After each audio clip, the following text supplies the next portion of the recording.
speaking. There we go. Hello, friends. Hello. Is everybody ready? Hi, guys. Yep. Yes. Yeah. Okay, sick. So I have a quick question. What's everybody drinking? Anybody eating anything? Anybody snacking on anything? Got some water and some pistachios. I have some water in what looks like a coffee cup, but do not put coffee or tea in this because it will taste like whatever you put in it for months. Oh, that's disgusting. Same with this, yeah. Yeah, you have to. It's just water. Like, That's I can't use gunky. it for anything else. Ugh. It was kind of Water. nice when I had like a cinnamon blackberry tea that I used it once for, because then Yeah. it was kind of like infused water for a while. Mhm. But like, I couldn't really like it wasn't a choice. It was just it's going to taste like that, so I stick to water and that. That's disgusting. Water, and I am eating pizza. Nice. You have pizza? Yeah, I made pizza. You made Ooh. pizza? Like you I made, like... frozen pizza. Okay, I was about Oh. to say made Clarify. pizza. Because we've all made pizza together before. So Yes. We have made pizza. We need to make pizza again sometime. we do. When we're not like under lockdown. Yeah, it's been Makes a pizza, makes pizza on Zoom together. Yeah. Everybody set up your webcam in the kitchen and then just Stop, that would be webcam it. incredible. But unfortunately, I can't ask Christian, does it scoot over Zoom? All right. So I figured we might as well just go ahead and get started because we have to stall for time. We were supposed to start like 17 minutes ago. Ah, So we're right on schedule. We're right on schedule. Yeah, at least we're not an hour behind. I think then in that case, I know the plan originally was to like take a break every hour of like a 15-minute break, but we could just shorten that down to like a 5-minute break if that's good for anybody.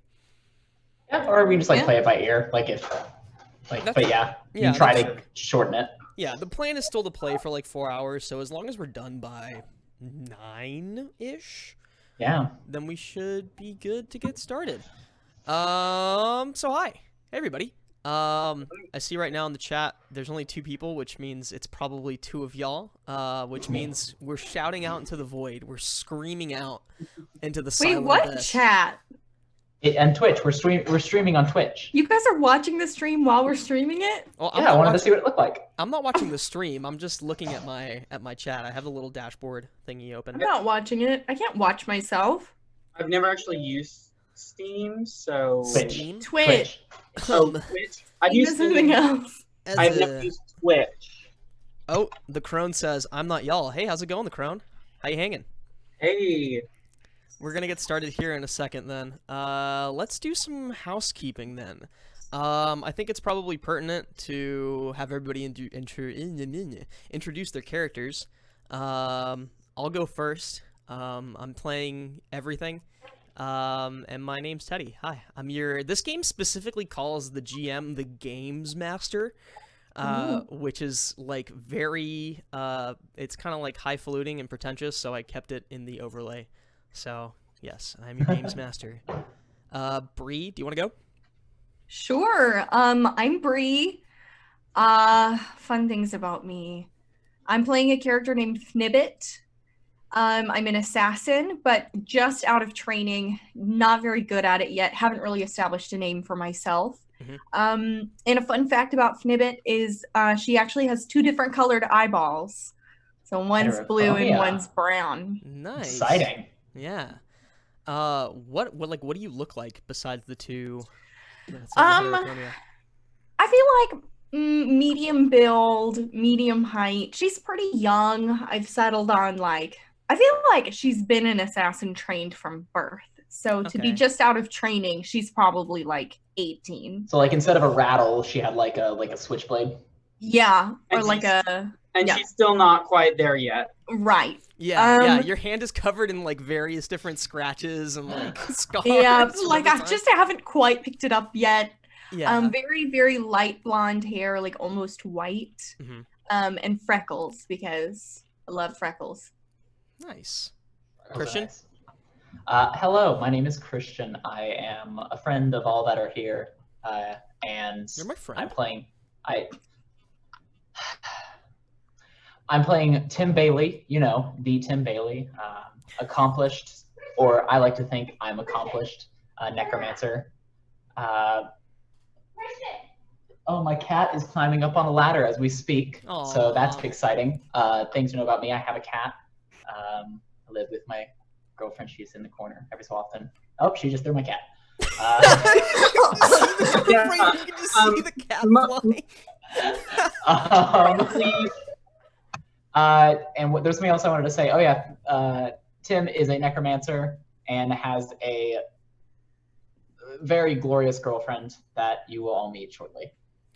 Melissa should probably refrain from throwing the cat on video, because as much as we know the cat likes it, we're gonna get canceled. I don't want someone to. Yeah, I don't want someone to. Have animal protective services called to the house. Yes. Yeah. By the way, you saying that you have a girlfriend filled me with such intense dread. I cannot. I. Fantastic. And then Lance, introduce yourself, buddy. Hello, I am Lance, and I know we're recording this time. Yeah, we are. So that's new information from the last time we filmed. Mm-hmm. My character's name is Babbins Talos. I am a skeptical Lamoose. Skeptical Lamasu, yes. Uh-huh. Oh. I feel like we should just call them Lamooses. From now on, it's just the Lamoose. I really thought I was getting it right. I did research today and everything. Look, man, the author is dead. Daniel Sell, if you're out there, it's the Lamoose. LOL. Okay. Do I go over that now? Yeah. Tell us what you look like. Okay. Tell us about yourself. Okay. So my name is Babbins Talos, and I'm a skeptical Lamoose, or whatever I am. And I have the body of a bull, the head of a man, the 4 legs of a lion. So I've got 3 sets of legs. My front are paws, my 2 back are hooves, like a bull, and then the wings of a swan. And I'm the sweetest of the children of the gods. So Lamusa is typically it was a protective figure in like back in the day, and so what they're known for is being they're like the embodiment of all life, and so I see it as a very protective character. And so one of the things they do is typically like they have Lamusas that would guard palaces or they would guard cities. And so they would have like they were kind of like home gods or whatever. Yeah, I was about to say, it's like what are those things called in Japanese folklore? Those like spirit being thingies. Anyway. Yokai. So yokai, maybe, I don't know. Also, I want to say, they're probably the name of these mythical creatures. Each group and entity of people have different names for them, and that's why there's so many different pronunciations. Lamusus, Lamasus. Exactly. Oh yeah, the Lamasu. That's why there's so many different pronunciations. Yeah, because they're also like names for Lamusas that are girls. Exactly. Lamises. Lamises. But yeah, so basically the backstory for my character, Babbins, is that the city I looked over and protected has fallen, and I could no longer look on from afar as I saw all life threatened by the rampant evil in the world. Because for me, as the embodiment of all life, I'm supposed to protect. I am a protector. That's like what is in. That is my meaning in life as a deity, as like a minor god. And so I decided to descend into the mortal coil to defend the greater good that I already failed once to protect. And I wish to bring peace everywhere I go. Because I encompass all life within me. Therefore, I seek to protect all of the greater good. I see myself as a protector of all people. As a deity, I see only good and evil, black and white, with no gray area. That was something I kind of wanted to add, because I feel like as a god... So you're a cop. You're so far... No, I'm not a cop. Like that's... Mark. I was really like torn between I know we're not in Dungeons & Dragons, but I really was trying to flesh out my character, whether I'm good neutral good or like lawful good. Mhm. And I came up with I'm neutral good because while I have protected kings and stuff, Mhm. my overall arc is that I am a protector of all people. Therefore, I'm guided by my conscience, and if I have to break a few rules for the greater good, I will do so. Okay, dope. That's gonna be fun. That's gonna be fun for me to try and test you on. Well, As yeah, we play.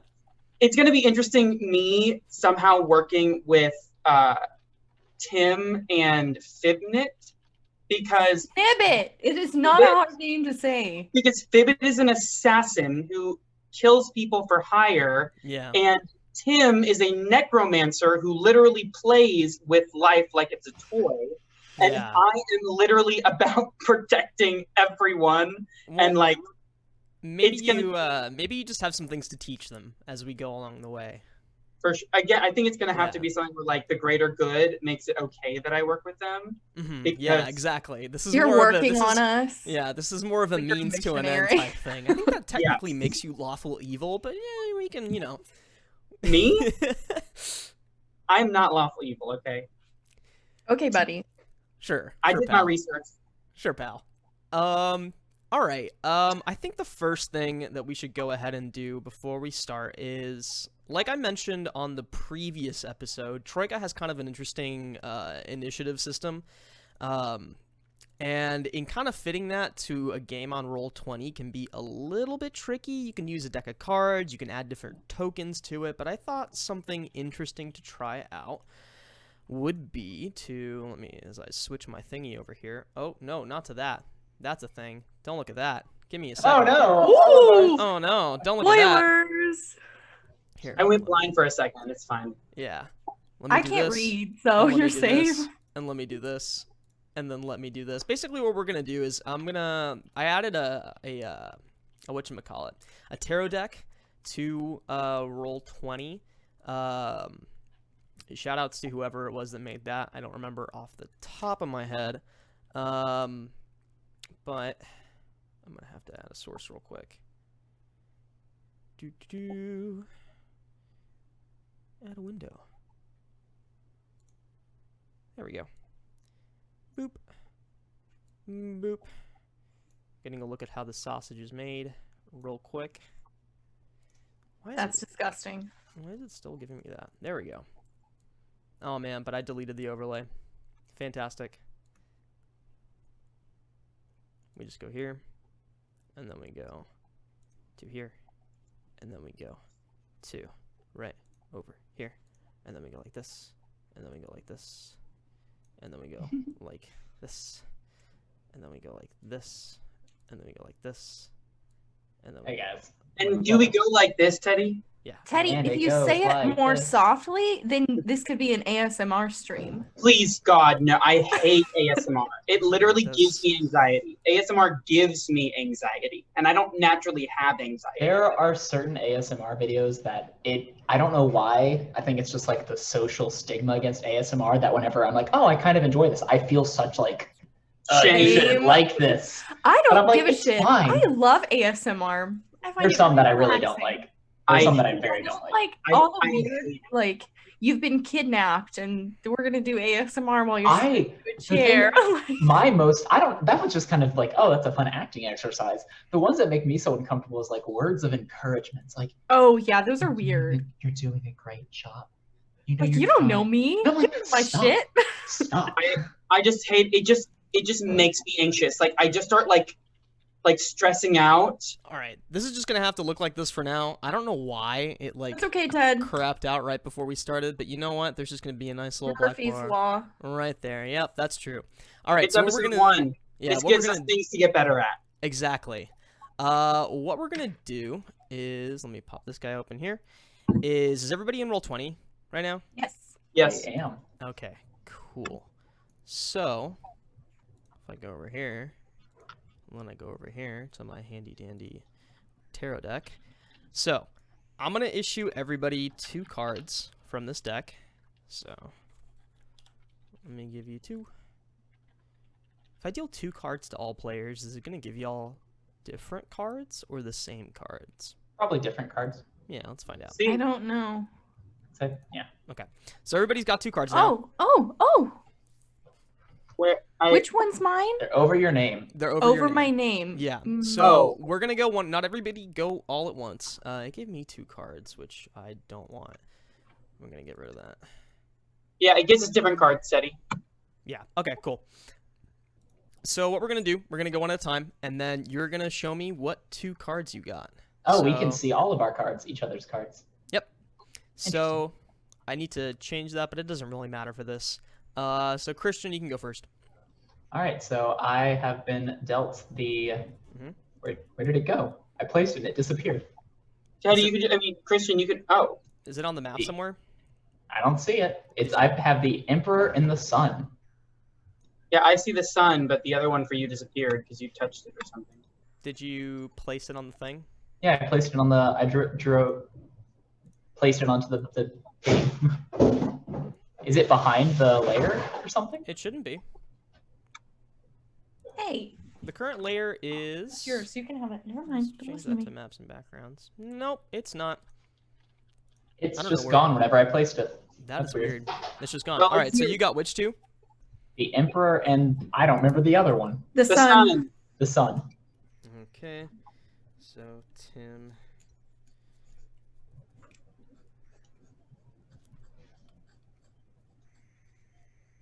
The Emperor and the Sun. Interesting. Okay. So from like going forward, Christian, those are going to be your 2 tokens in initiative. So whenever we go to draw for initiative, if we pull those 2 cards from whatever, like, essentially I'll be making a custom deck every time that we go into an encounter, and then I'll be adding those 2 cards into the deck, and then if we draw either of those 2 cards, or one of those 2 cards, it's your turn. Gotcha. Lance? Yes, I have the Lovers and the Hierophant. Yeah. Hierophant. Yep. Oh my god, I pronounced it right. Y'all. I wonder why it's not letting me place them on the field. It was working earlier. Yeah. Alright, so you've got the Lovers and the Hierophant.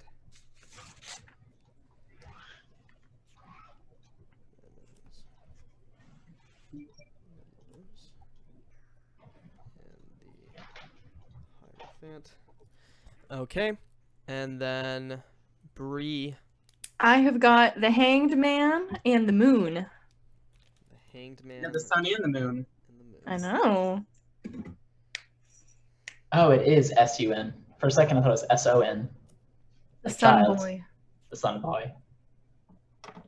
Bury the boy. Bury the boy. Bury the boy. Bree, does Fibbit's name have any vowels in it? I know we just saw It has but I an forgot. I. It's It has an FNIBBT. Okay. If it didn't, I was about to say that maybe it could be like a sigil that's given as a branding name to people of the Guild of Sharp Corners, but there's a vowel in there. The Hanged Man and They don't use vowels? no, like if you make a sigil, there's no, well, depending on the type of sigil, I guess. Anyway, that's a totally different thing. Okay, cool. So does everybody like write down what 2 cards you got, and then Got just, 'em. yeah, make note of that. I've got a note of it. Just know that whenever, does everybody get how initiative works? I know we Yes. explained it the last time. Okay. Lance, you got it? Yes. Okay, cool. So now that that little bit of housekeeping is done, I'm going to recall all these cards. Oh, wait. I need... Okay, can someone tell me how to spell that so I can write it down at the same time? Hierophant is H-I-E-R-O-P-H-O-N...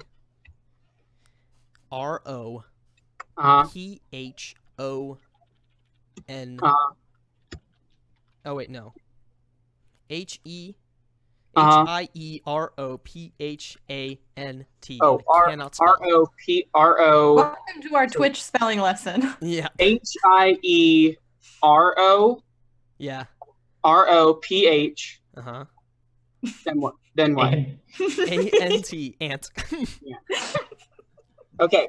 Got it. All right. Dope. I was the son of the Emperor, right? Yes, you were. Yes. Okay. All right. So now that that little bit of business is taken care of, are we good to get started? Yes. Yeah. Okay. Sick. Finally, after a solid 15 minutes. I feel like starting at 5 is probably ideal, though. Yeah, that's a. All right. So, as we open up, if we picture this in our mind's eye, we open up on a shot of like a lonely hill sitting on the edge of a cliff. We can see in the background there's like a wide open blue sky. There's a ton of like tiny pink clouds floating along in the distance. And we see that on the hill sits a tiny little cottage. There's a little wisp of smoke rising from the chimney. There's like a very quaint little garden in front of the cottage, little windows. Maybe there's like some garden gnomes or like some lawn chairs outside. It looks really cozy. We cut to the interior of the cottage, and we see that inside of the cottage there's, like a little table, 4 beds, a little rack for tiny little coats to hang on. There's a little open fireplace. There's a kettle on top. The kettle looks like it's about to start steaming. And inside of the cabin, sat on a rocking chair up against the far wall of the cottage, is just like a large pane of windows that overlook like the expanse of the sky and face the cliff. But sat on the rocking chair is an old woman. She's ancient, maybe like easily 90 to 100 years old. She's got very long white hair that reaches down to her feet. She's very frail looking, but she has an enormous head. Huge nose, huge lips, really big, buggy eyes. She looks a little creepy, but there's something kind of sweet about her smile as well as she sat. I've seen Spirited Away. Yeah, I know. It's what I was thinking. No, exactly. That's the main point of reference. So she sat on her rocking chair. At her feet are 3 small children, really no older than 6, 2 boys and a girl. Maybe 2 of them are sat on the floor playing with some toys, and another is up on the old woman's lap. They're all kind of like going about their business. Maybe the kids on the floor are speaking to each other, playing. Maybe the old woman is talking to the child on her lap. But as we're just settling into this quaint, idyllic little scene, there's a sudden knock at the door of the cabin, and as the 4 people inside of the cabin look towards the door, we're kind of holding on their perspective, not really seeing what's at the door. There's a small explosion, and the door bursts open. Oh. The children scream. They immediately start trying to hide, start trying to crawl up onto the old woman. And we see that approaching towards the group are a pair of shadows. We hear like whirring noises, like the sounds of metal clacking against metal, the hiss of steam emitting from something. The shadows extend over the old woman and the 3 children, but the old woman doesn't look afraid. We see that one of the shadows extends a hand, and then extending from the hand is kind of like a long, oblong object. We then cut to reveal who these 3 strangers are, and we see 3 robots. One looks like a mechanical brass man.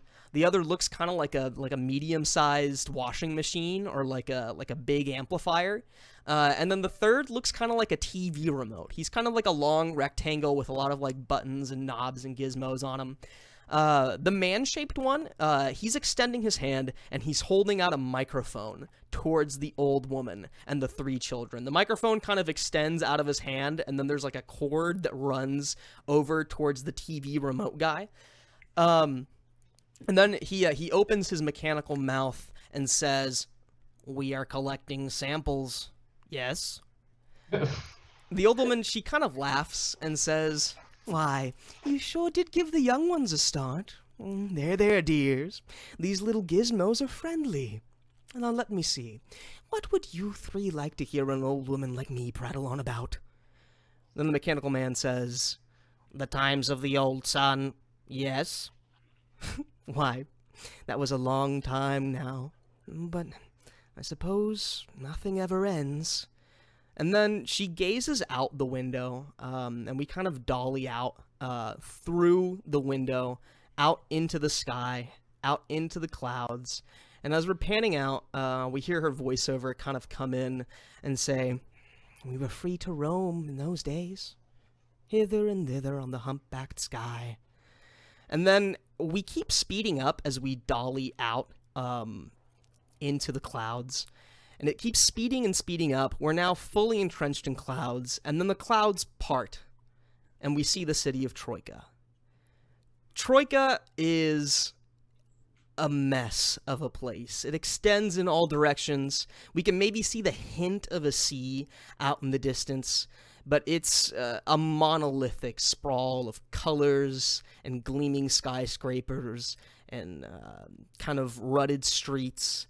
But as we hold onto the city, and maybe there's like a little bit of a fanfare or something, we cut to a POV shot of the interior of what looks to be a hotel lobby. We cut in, and maybe as we cut, we get like the sound effect of like whatchamacallit, like a bell being dinged as like a door is opened. And as we open up into the interior of the lobby and we hear the little ding, also we hear the murmur of a lot of people. It sounds like there's a lot of excitement. The lobby is very resplendent. It's blue velvet carpeting, shiny brass walls, like very luxurious furniture. There's probably a big couch out in the lobby upon which are sat like a multitude of people of different shapes and sizes. We enter into this lobby, and the camera kind of moves forward towards a concierge desk. There's a man behind the desk. It's a big oak desk. Behind him, there's probably like a little space for him to stand in and a door behind him and like a rack of keys and stuff. But he's busy at work looking down at a ledger. And as we pull into him, he glances up and he looks up into the camera. And he gives kind of a bit of a start and says, "Oh, hello there. Are you seeking rooms?"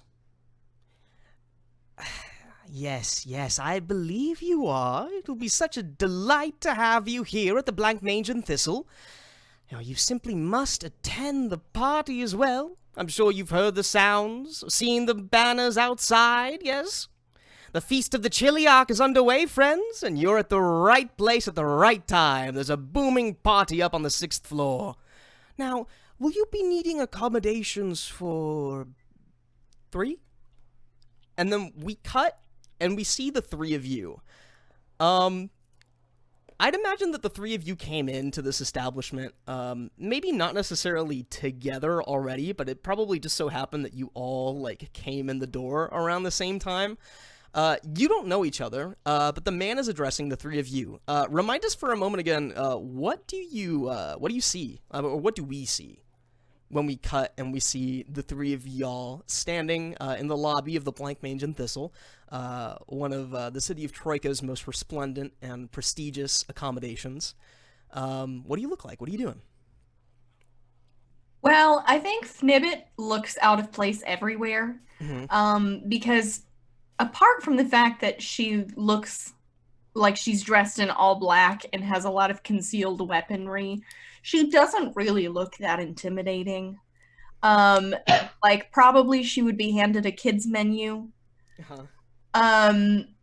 She's kind of confused as to why she's being lumped in with these other 2 random people that she's never met, and kind of upset that she would not be thought of as being able to get a hotel room by herself, because she's projecting, because she's probably had that happen a lot. Yeah, exactly. They want to see ID as soon as you come to the room. Yes. Are you old enough to get a room? Are these your parents?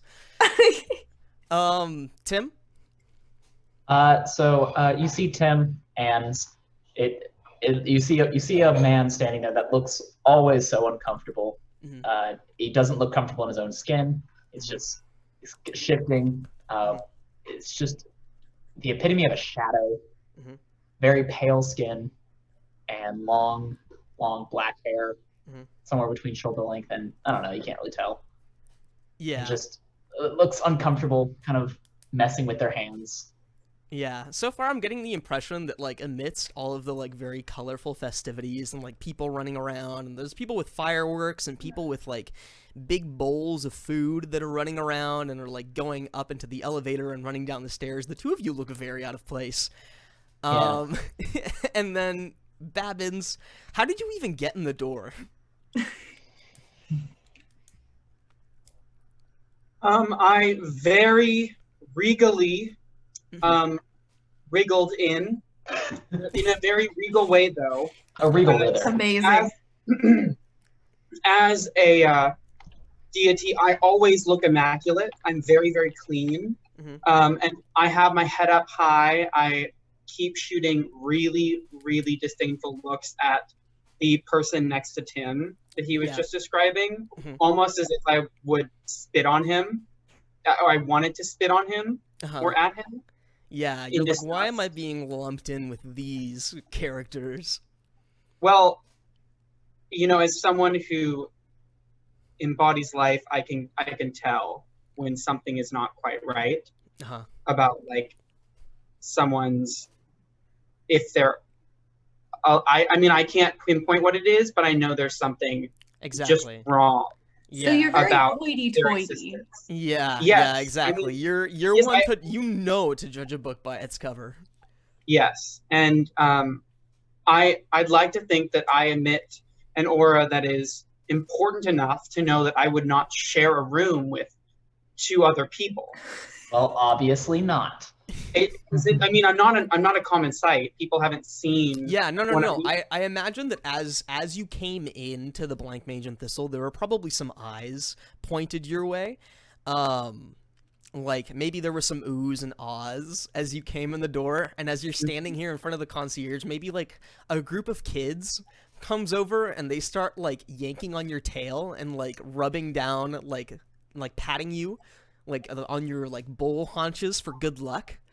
You're probably caught, like, people aren't used to seeing Lammasu around, I'd imagine. I mean, they've probably seen them and they've heard of them, of course, but you are definitely an uncommon sight. Yeah, well, we're not in the norm, I left the clouds. Like, I was with the gods, and then I, like, decided to come down. So I'm sure most people, like, no one's ever, like, seen me up close. Yeah, people have probably seen pictures of Lammasus in books or magazines, but they've never seen one in the flesh. Yeah. So we see the three of you stood there. The man, the concierge at the desk, he's kind of like, I imagine he looks kind of like a hot dog in a suit. He's got, like, he's just, like, one long oblong object. He's got, like, a black little mustache, and then that same mustache artwork, like, largened, and then is resting on top of his head as his hairdo. He's wearing, like, a blue velvet tuxedo. He says again, excuse me, friends, as I said, can I help you? Are you seeking accommodations here in the city of Troika? So, yeah, no, go ahead. I would never share a room with someone who reeks of death magic.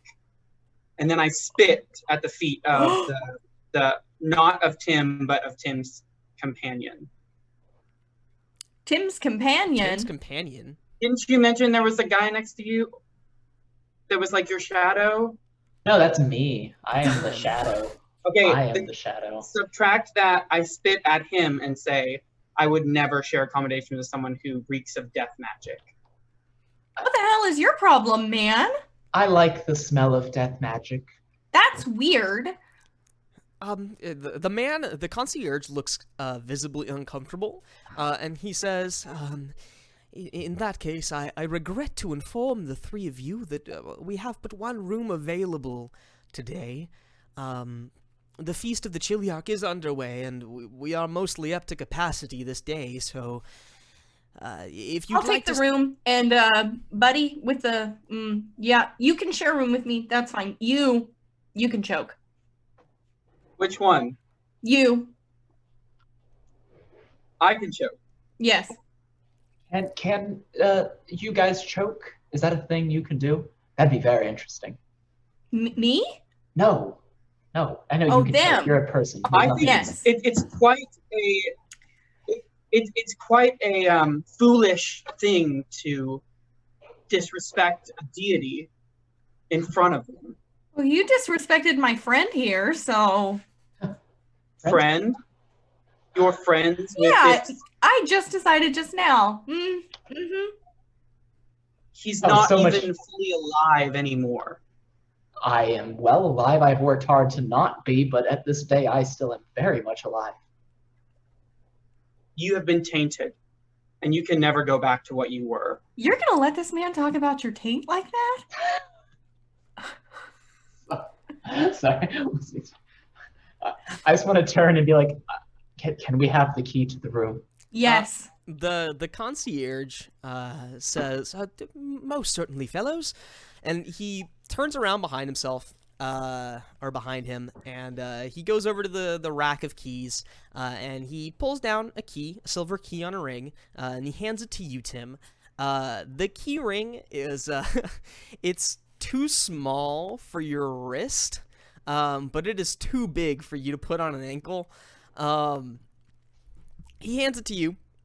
You can go ahead, put it in your inventory, by the way. Go ahead and add that. As I grab the silver key, and I'm like, could a tainted one grab a silver key? And then he looks at you, Babbins, and says, I am sorry, sir, but we're currently filled up. Well, surely someone here will give up their room for someone like me. I am here for the greater good, of course. And the man gives you kind of like a pouty expression, and he says, I would not be so certain of that, sir. Most people are Do you not currently... do you not reside here? He says, why, no, I don't live at the Blank Mage and Thistle, sir. Well, I'm sure there's someone who will give up their room for me. Well, good luck. Good There luck are with some- that. Yeah, good luck with that, buddy. There Nice are some- meeting ya.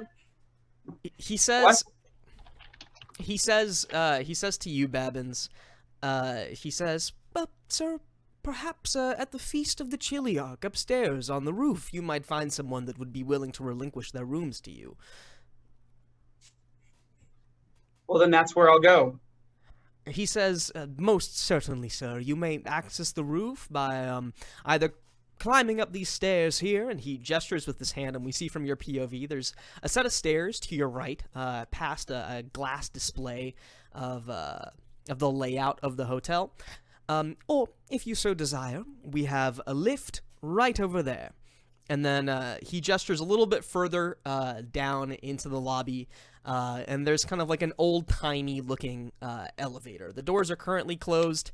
There's a brass like thing with a bunch of light-up buttons next to it, and there's like a gaggle of people stood outside of it. He says, My favorite amount. He says as well, you might also wish to try the bar. And he gestures in the other direction, and we see that there's kind of an alcove set into the lobby, above which there's kind of like there's a door in the alcove. There's like some steps that lead down into it, and then above the door hangs a neon sign that's just a big bulb of garlic that keeps flashing green and blue. What do you do? I don't take lifts because it's just people who don't have wings trying to fly themselves, and it's a little bit pathetic. So I'm going to take the stairs. He says, most certainly, sir. I hope you do have fun exercising those legs. Am I back? Yeah, you're back. You like popped out of existence for a second Yeah, there, but buddy. you're back now, buddy. Yeah. Oh, that was scary. I thought I broke everything. So what do y'all do? I'm loath to split the party up so early, but if you would like to take the stairs, don't worry. I'm gonna just catch up with my new friend here, and I really want to go to this feast. Okay. I mean, I've been in school my whole life. I just graduated. What do you say, you and me, new friend? Let's go to this feast. So I I'm feel like sure that I'm sure that the death I'm sure that the thing over there will take the lift, as he loves cheating and shortcuts in life. Oh, well, if he can call what he has life. Elevators are nice. And I call the lift. So, oh wait, did I mention what floor y'all's room is on? Oh, what floor Is are it we inscribed on the key? It is inscribed on the key. What does it say? It says 601. 601. Perfect. It's up on the 6th floor. How many floors are there? Does everybody know where they're going? Would you like to go and maybe look at a map of the Blank Mage and Thistle? There's one in the lobby. Sure. Let's do it. Okay. So I'm guessing that's the two of you. And then, okay, so Fnibbit and Tim, y'all are heading to go and check out the map. And then, Babbins, you're just taking the stairs? Yes. Okay, great. Lance, your camera keeps freezing a little bit. All right, so Fnibbit and Tim, just next to the concierge desk, there's an illuminated map set into the wall inside of a glass case of the hotel. There's 6 floors, not including the ground level that you're currently on. And then there's also a roof where currently the annual feast of the Chiliarch is taking place. Now, Fnibbit. Yes. Could you go into Roll20 for me? Of course, I'm already there. Okay, great. So, if we go into Roll20, could you go into your journal? And then I have shared a handout with you. I have rule reference and your instructions. Yes. Could you open your instructions for me, please? Yes. Oh, man. Did you draw that? I did indeed. That's beautiful. Wow. Okay. I'm going to go ahead and read it just for our listeners out there. Dearest journeyman, your assignment is the complete and total annihilation of the Chiliarch Ignacio Nacho Smeg. Attached via paperclip to the reverse of this document, you shall find an artist's rendition of the mark. Your methods, as always, are your own. Do Mummy proud, your brother and colleague. Is there a way for everybody to see the drawing of the children? That's incredible. Yeah. It's incredible. I saw it earlier. Right now, it's the head's cut off. So, Fnibbit, I thought it would be noteworthy for you to have that as some kind of context for the situation at hand. Yes, it really, really want to go to that feast. Yeah. You don't know necessarily whether or not the Chiliarch will be at the feast. Chances are he won't be located at the feast. There's various feasts happening today, all across the city, on various different roofs, at various different establishments and different bars, out in the streets and homes. However, the Feast of the Chiliarch here at the Blank Mage and Thistle, up on their roof, their celebration is one of the more noteworthy within the city itself, so maybe you might be able to find some information and maybe convince your friends to maybe help you out. Who's to say? Just so you know. Alright, so Fnibbit, Tim, you've seen the overlay of the hotel. What's your plan? I mean, you already know Babbins is taking the stairs. He's huffed off and is busy, like, kind of, I imagine he's probably, like, very bossily moving his way past people. Like, there's probably, like, gaggles of kids coming up and being like, look, Lamathu! And then, like, immediately getting, like, brushed out of the way. And then one of the kids pushes the other kid. It's like, no, it's a Lamusu! Lamusa! So you can definitely see where he's going off to. What do you do? Do you go your own way? Do you head with him and keep bothering him? What's the plan here? Oh, I'm absolutely going to bother anybody that I'm with. But right now, it's this guy. And I've never had a friend before in my whole life. And I'm just so excited. Yeah. So, I don't think I've introduced myself, for the record. I'm Fnibbit. Hello, Fnibbit. I'm Tim. It's a great name, Tim. What are your plans here in Troika? I just, where there's people, there's a lot of not peoples, and I'm just wanting to enrich myself and research the people here. Of not people? Well, there, there's like the golem, like that hoity-toity mean guy that we. Oh yeah, ran fuck into. that guy. He's interesting, but mean, but interesting. So what's the plan? Let's go to that feast, buddy. Yeah, I want to go to the feast. There's the top floor. I want to head to the top floor. So what's the plan though? How are you gonna get up there? You could take the lift or you could take the stairs. The Babs lift. Take the lift. is taking the stairs. Okay. I do not want to run into I already said I was that taking guy. the lift. All right. Because elevators are nice. All right. So the two of you approach the lift. There are chrome doors in front of the lift. I imagine there's probably like a similar like chrome or brass like console or series of buttons next to the doors where you can input the number of floor that you want to go to. You see a ground level. I mean, you see like 1 through 6. As you approach the doors themselves part, and then these two people like step out. They're standing side by side. They're covered in metal plates. It doesn't really look like armor necessarily, just like a series of riveted plates from head to toe covering every inch of their body. They're probably like 8 feet tall. They like cover the whole like doorway, or the whole like opening of the lift. They like step out, they kind of brush past the two of you, and they reveal the inside of the elevator. Standing inside of the elevator, it's kind of a ramshackle looking kind of thing. It's like a wire cage with a carpet. However, the walls are exposed. You can see the wires, you can see the actual shaft itself. The inside color is like a very deep purple. The carpet is a very resplendent green.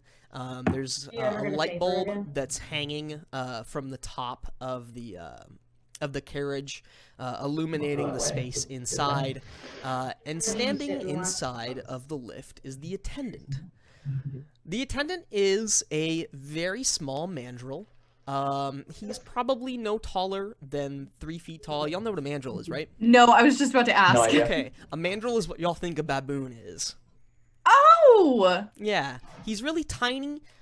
He's probably like 3 feet tall, I imagine. He's got a really like colorful little snoot, like blue and red. He's wearing a tiny little red buckskin jacket. And he's got a little red fez on the top of his head. He's standing next to a console that's on the side of the carriage. It's got a bunch of different levers and knobs and little buttons. And as the two metal-clad figures step out of the elevator and reveal him inside, he looks at the two of you and lets out a tiny little eep. I step in. Thank you, sir. Yes, thanks. He looks at you, Tim, and he kind of like tips his head slightly, and then just kind of like looks down at the console inside of the carriage, and then looks back at the two of you with like big expectant eyes, and then he opens his mouth like really wide in a big like snarly grin. He's got like really big fangs, really big teeth, but he's like kind of grinning at the two of you like. Did you, Nibbit, did you want to drop stuff off at the room? I actually only own the things that I'm wearing on my person, so. Yeah, me too. Oh, perfect! To the top, my boy. The roof. He looks at the two of you and then like gestures with his hand like you did, pointing up. And then he like goes over to the little console and then starts moving some levers and like pressing a ton of buttons. There's a big like hissing sound that comes from the inside of the console, and then the doors close and the elevator starts clanking up.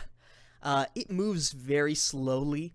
It vibrates slightly as it does. As you step into as you stepped in, your feet probably sank in a good 3 inches into the carpet or so as you, like, waddle in. The whole place is kind of, like, vibrating slightly. You kind of feel it in your teeth and in your jaw as you very, very slowly start crawling up the Blank Mage and Thistle. Now, as the doors close, we cut to you, Babbins, at the head of the stairs. We see you climb up the first step. Around you are a series of what do you call them? Like decorations. They're like reliefs. They're like different little scenes that are painted along the walls and steps of the hotel. On this floor, we see like the painting. It's like a very like a Renaissance style painting. It's done in like very like deep dark oil colors. In the corner of this relief that's decorating this first set of stairs leading up into the hotel itself, there's kind of like an amorphous looking figure in the corner of the relief. And there's a bunch of other figures, like maybe like little men, and then like little animals, and then like weird, like tentacly squid looking things, and then like things that look like childish scribbles, are walking in a line towards this amorphous creature's wide open mouth. The figures themselves, we see have like very resplendent faces. They look almost like they're in some kind of like religious ecstasy as they're walking into this creature's open mouth. Maybe we see you kind of pondering this relief as you're walking up the stairs. What do you think of it? They're walking into his mouth? Yes. I am concerned that someone is using magic to eat people. Killjoy? That is what I am. I think it's just I am very concerned. It's a cool hallway. And I want to. This guy's walking. Maybe as you're. Well, there's nothing to. It's a painting. Oh, it's not. Oh, okay. No. I thought there were people there. Yeah, you've stepped onto the stairs up from the ground floor, and you're up on you're already climbing up the stairs. Yeah. Looking at a painting. Yeah, the paintings, they're paintings that are like drawn on the walls. It's a relief. Mm-hmm. Is there a title underneath the painting? Yes, there is. There's a placard. There's a brass placard, and etched are the words, "The Feeding of Saint Ekel." Do we know who Saint Ekel is? I don't know. Do you? I don't know. Well, first of all, Tim, you're with me. Yeah. Yes. We're in the elevator, buddy. That's right. And I don't know much about. I've only recently descended, so I don't know who this Saint. What is it? Saint Ekel. Saint Edwards. Ekel. Saint Ekel is, but I'll make sure to.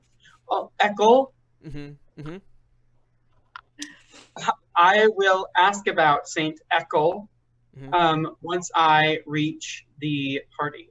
Exactly, yeah. Saint Ekel seems like somebody that needs to be put in their place.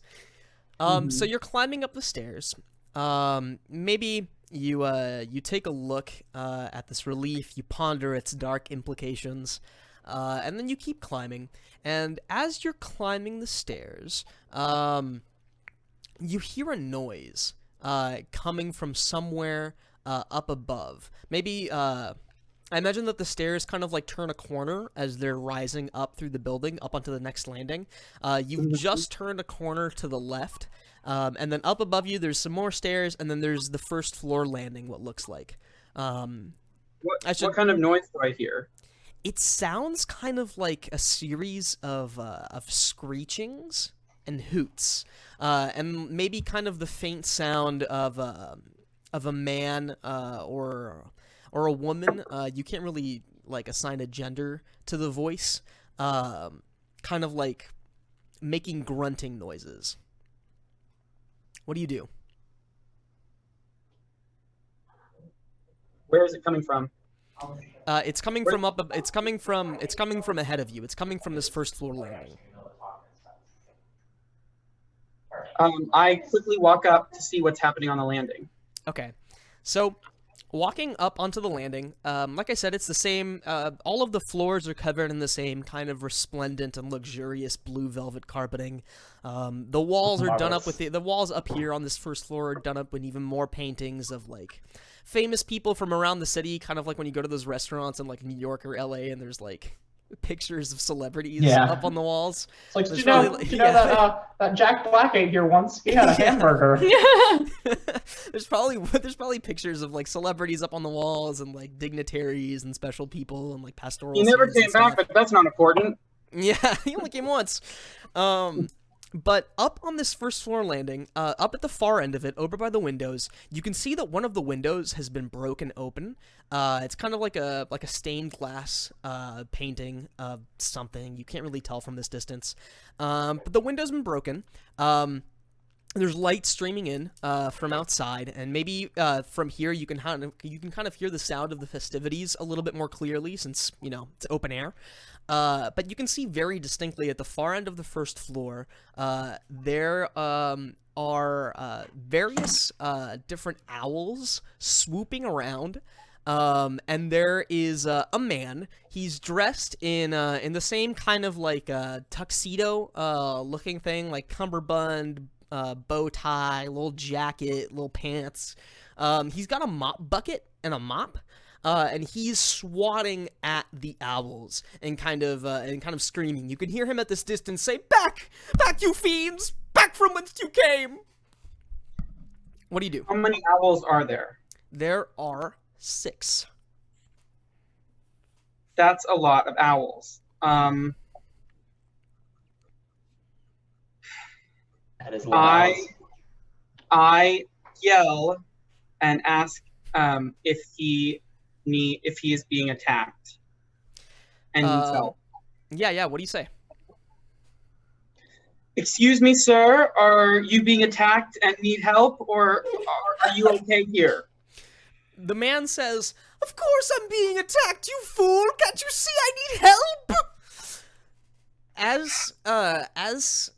As your voice rings out across the first floor, the owls stop swooping around, and they immediately lock eyes with you. And then 2 of them start bearing down on where you're standing at the entrance to the first floor. So, okay, Babbins, can you map out for? I need to know where the stairs are going down or up, where the man is, where the owls are, and where I am at. Okay. We can do that. Does that make sense? It's a heavy ask. No, there's not. You're fine. So, first thing I'm going to need you to do is let's take a look at this deck. Nope. Because that's going to change how I respond. Yeah. So if you could just draw like the hallway, the stairs, the window, the man.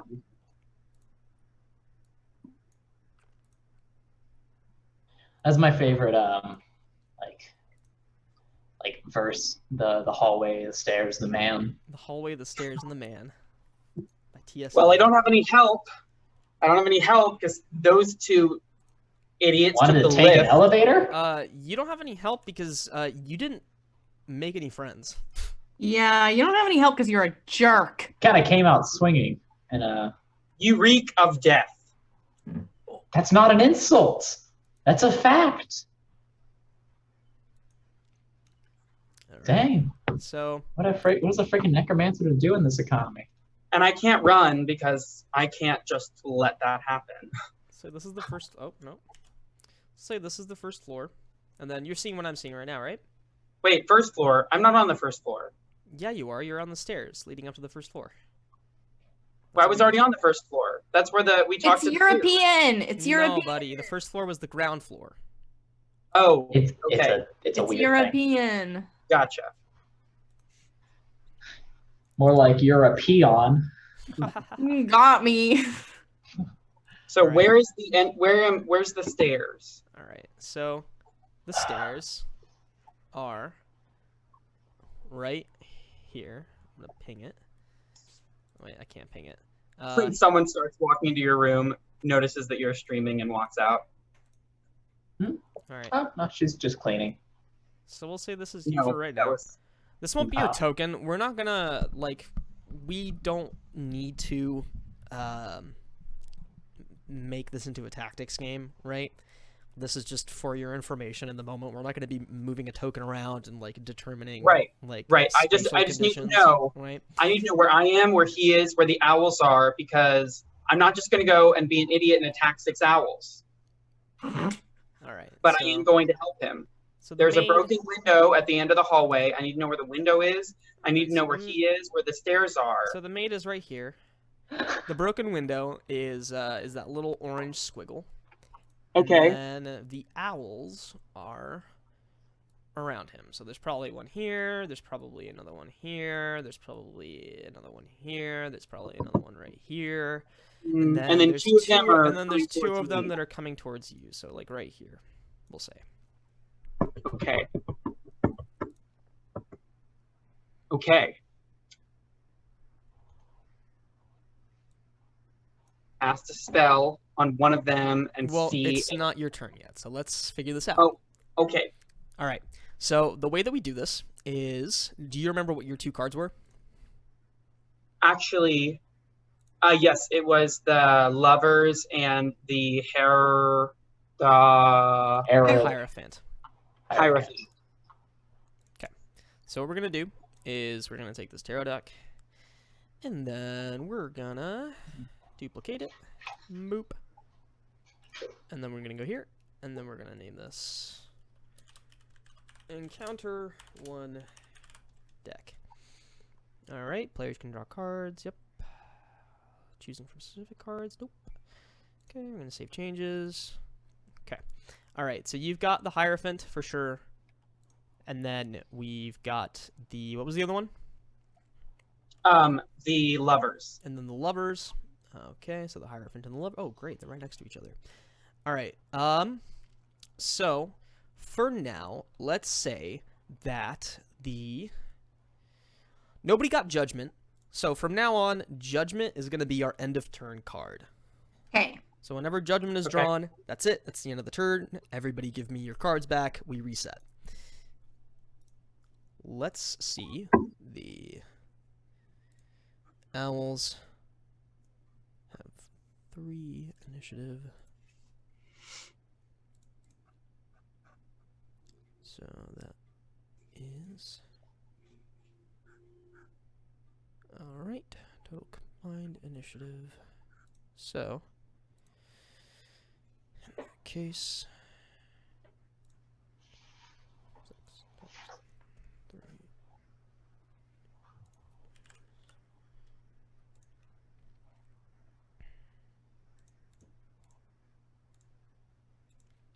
Okay. So we'll get rid of this. Oh. Get rid of that. We'll get rid of this. And then we'll get rid of this. And then we'll get rid of that. Teddy, will we get rid of this? There we go. We'll get rid of this, and then we'll get rid of that. All right, so I think that is... They were actually indicating to something. I was like, what are you talking about? That seems like a lot of owls. That seems like a lot more than 6 owls. So you've got 2. They've got... how many? How is that 6 owls? Do you know how to count, Lance? But they have multiple cards per owl, I think. Okay, wait, I've got to do this again. Why? Because just like how you have multiple. So there are 12 cards against my 2?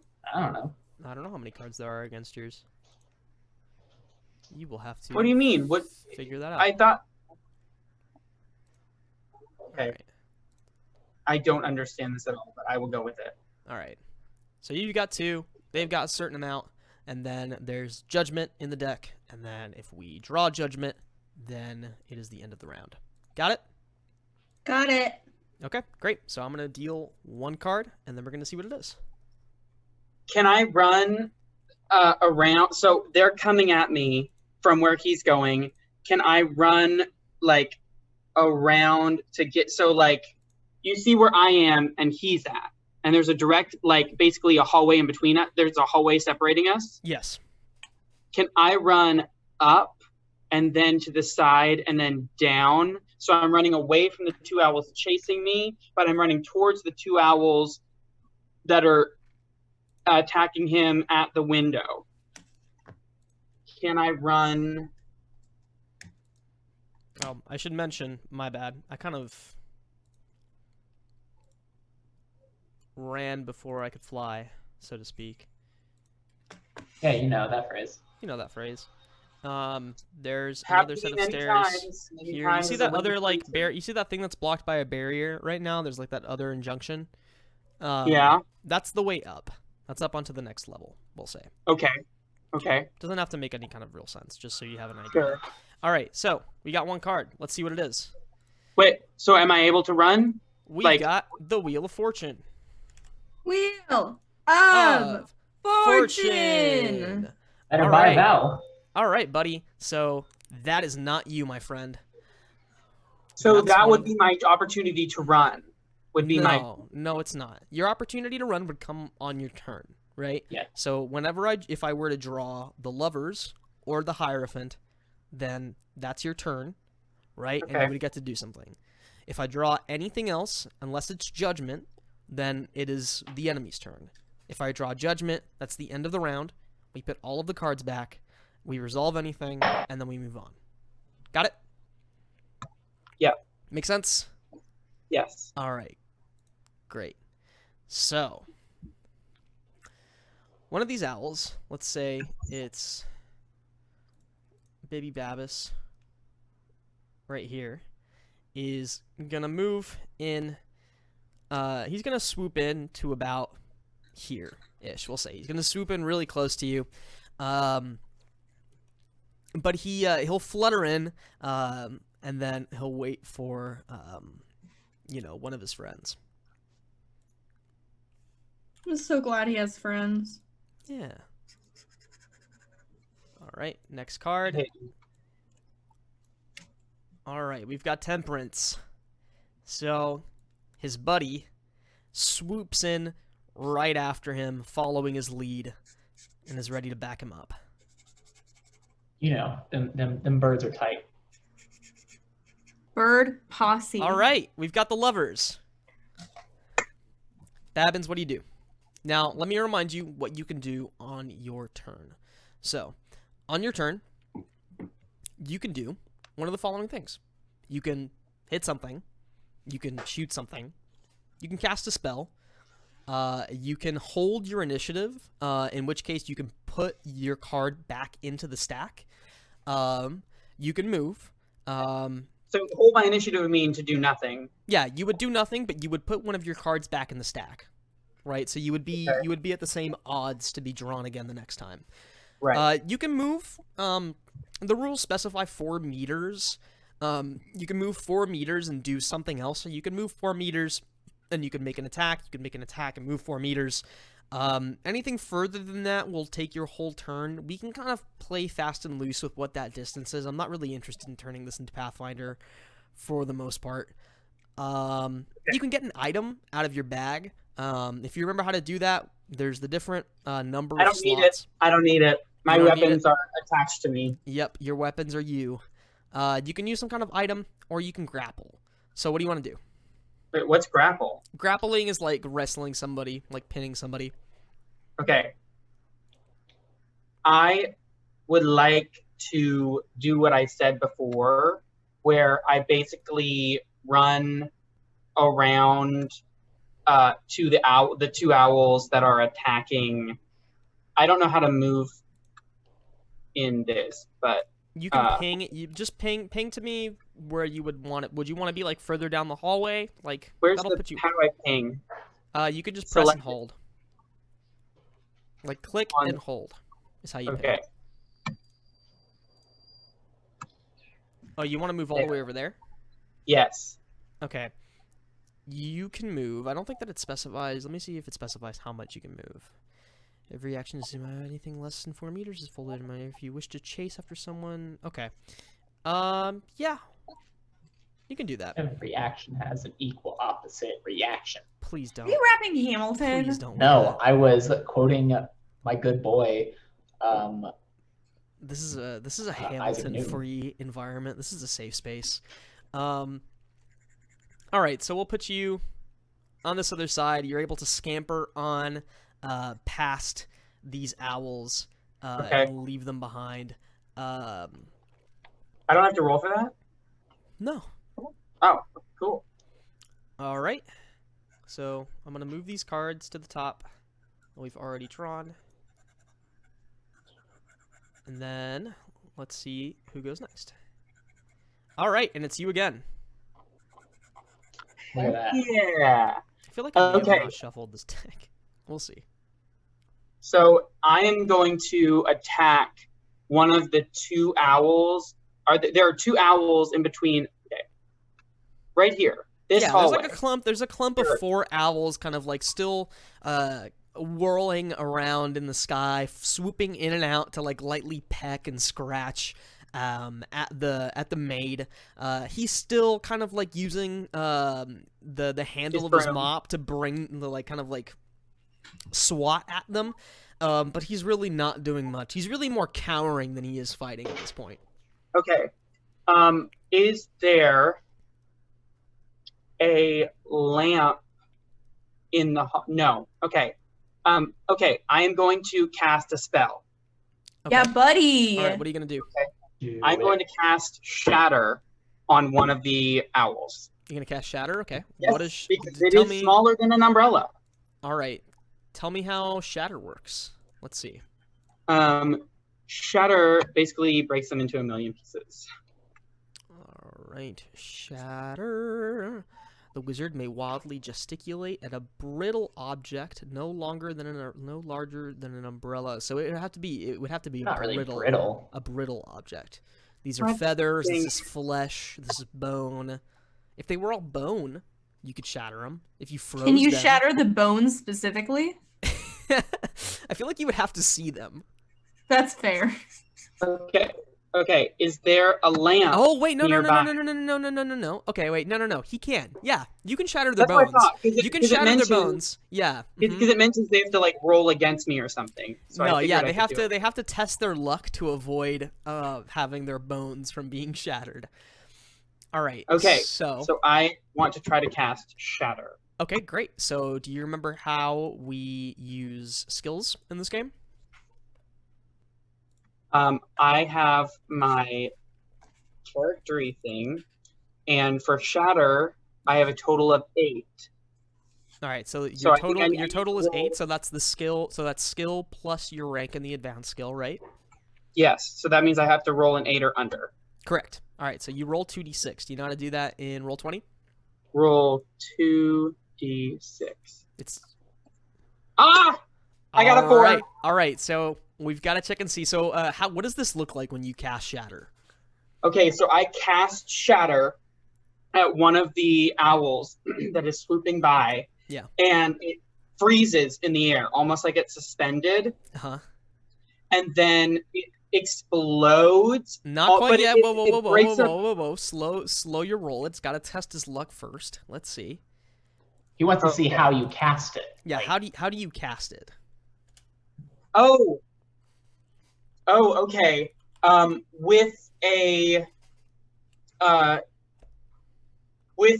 almost lion-like roar, I coming out of a human face, which is probably really disturbing. Like, almost, yeah, it's like a human-lion hybrid roar. It's not quite lion. Yeah. I start like pulsating this kind of like white aura off of me that gathers and then is flung at the bird. Okay, dope. So let's see if it can get any lower than its. Oh wait, this thing does not tell me what this guy's luck is. Interesting. Because it's an owl. Owls aren't particularly lucky. No. Or smart. Most things are supposed It's to gotta have a have low luck value. Give me a second. Damn, there goes the pacing right out the window as I have to look up a thing. Huh. It's day one, though. How do you count? Enemies do not spend luck. They don't have a luck score, and instead roll versus their skill, which never... Oh, okay. Great. Perfect. Shoutouts to this game that we're playing for having really clear and concise writing. Takes me a second to find a rule. Alright. Dope. So, I have to roll 2d6. And then... Where's my chat? Here we go. Alright. Okay, so I got an 8. Alright, so it succeeded. So your spell hits it. There's probably a gust of wind that hits it like a cold gust. We see its feathers ruffle slightly, but it kind of shivers. Maybe its head like spins around all the way. It's trying to like shake off the effects of your spell, and it keeps it hoots very loudly, but is otherwise untouched. So, wait, I thought you said it succeeded. Yeah, it succeeded its luck test. Oh, the owl did. Yes. Wait. Can I not play this card? Wait. All right. Next up is death, so we know that. But. Damn it. I thought it would shatter and the other birds would get scared and then give me enough time to get to the guy. Oh no! My bad. It failed. You're good. Bitch! All right. He did it! He All right. killed that bird. He did it. You killed that bird. Well, All then right. do I get to describe what happens to the bird? Yes. Please tell me what happens. Okay. So the energy hits the bird, like right in the chest, and it freezes almost as if it's like it's like suspended in air for a moment before you hear this like it's almost like nails on a chalkboard. And the owl explodes in these tiny little shards everywhere. And can I yell duck to the maid? Oh, they're owls. Yeah. Can you test your luck for me to make sure that you can do that fast enough for him to duck as this rain of what do I roll? shards? What do I roll? You're gonna roll 2d6 and you're gonna try and roll at or under your luck. I think if you fail, you're supposed to deduce 1. You can choose whether or not you test your luck. However, the thing is, every time that you test your luck, you reduce your current luck score by 1, regardless of whether or not the test was successful. So. So if I do it, yeah. So I'm giving you the opportunity. Yeah, I'm giving you an opportunity to test your luck to see whether or not these things hit this dude. Listen, you can choose. You can choose not to. Owls, like it's owls. He'll be fine. Yeah. I'm not gonna warn him if it's gonna lose me some luck. The owl shatters into a million pieces, and the other owls see their BFF, their friend, literally decimated into little tiny owl particles. Like they're like about this big, and it's literally just like if you like when you flash freeze something, it's like so brittle and it just and goes everywhere. Fantastic. So I'm hoping that'll scare the other owls away. All right. Or at least give me time to get to him, but we'll see. So these shards rain down. They break more of the stained glass. The maid, he's showered by a small sprinkle of them, and maybe we cut and we can see them, like the shards cutting his face, and his hands. I didn't say they were shards. Slightly. Damn. They're shards of frozen insides of an owl. They cut his face slightly. They don't kill him or blind him, but we see him get cut and he lets out a little and then cowers further into the corner. All right, so I accidentally drew the next card, which is death. So one of these owls from over here. Again, we already drew death. No, that was just. Wait, we already drew death. No, he just accidentally drew it a turn early. Yeah. He drew 2 turn cards in last turn. He didn't mean to draw it. Okay. So one of these owls swoops in closer to you, and then gets ready to attack you with one of its talons. So let's see if it succeeds. So what we're gonna basically Aslan the lion, y'all. Yeah, Except it's a creepier. dick.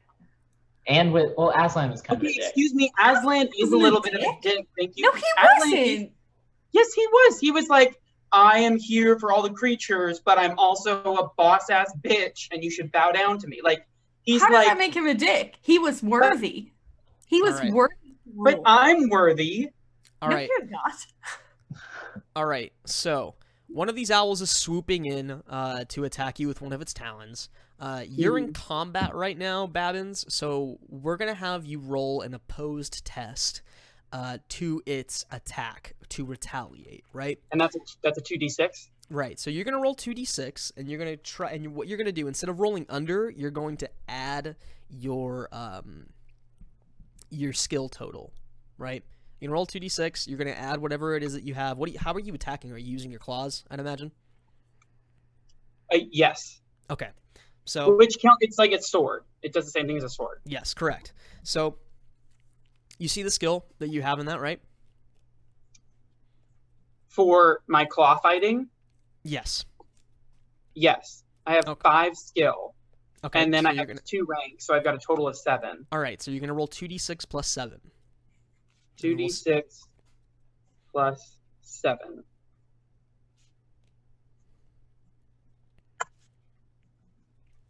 Okay, you got an 18. And then